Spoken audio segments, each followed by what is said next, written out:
माननीय ग्रामपंचायत अध्यक्ष, उपाध्यक्ष, पीडीओ साहेब, सेक्रेटरी व सर्व सदस्यांना आम्ही समस्त ग्रामस्थ कंगराळे बुद्रुक यांच्या वतीने आपणास कळवित आहे की मरगाई नगर येथे एका विशिष्ट धर्माचे लोक यांच्याकडून काही गैरप्रकार होत आहेत। तरी या गोष्टीवर आपण निर्बंध घालणे यासाठी आम्ही समस्त ग्रामस्थांच्या वतीने आपणास निवेदन देत आहोत।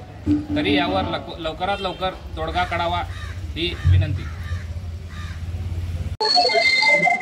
आज या सकाळी या ठिकाणी समस्त गावकऱ्यांच्या वतीनं जे मरगाई नगर इथं जे चर्च म्हणून काम करत असणारा तो नारायण म्हणून त्याचं नाव आहे, तो आज गावची शांतता स्वतः भंग करत आहे। परंतु आमच्या गावच्या मुलांवर किंवा ग्रामपंचायत सदस्यावर गुंड म्हणून जे आरोप करतायत त्याच्या विरोधात किंवा ते चर्च बंद व्हावं म्हणून त्याच्या विरोधात आम्ही इथं निवेदन देण्यासाठी जमलो आहोत।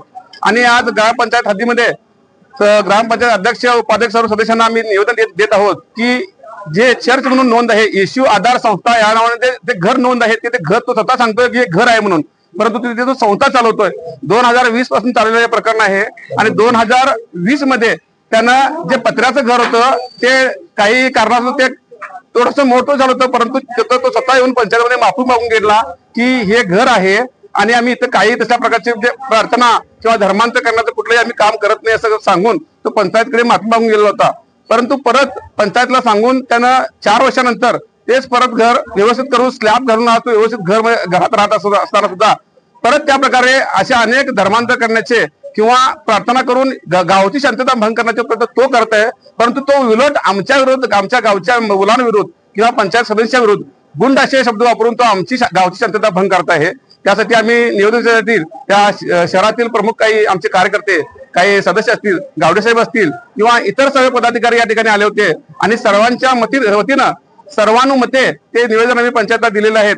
आणि या ठिकाणी काकती पोलीस स्टेशनचे सीपीआय साहेब सुद्धा इथे उपस्थित आहे। सर्वांच्या समक्ष आम्ही त्या पंचायतीला निवेदन दिलेलं आहे आणि पंचायतीनं असं म्हटलेलं आहे की त्या 4 दिवसात आम्ही लिगली कारवाई त्याच्यावर करू आणि तुम्हाला सोमवारचा टाइम दिलेला आहे आम्हाला, आणि सोमवार तुम्हाला या मिटिंगवर आम्ही तात्काळ एक बैठक बोलवून त्या बैठकीमध्ये ठराव बनवून या बैठकीमध्ये काय तुम्हाला ठराव होतोय तो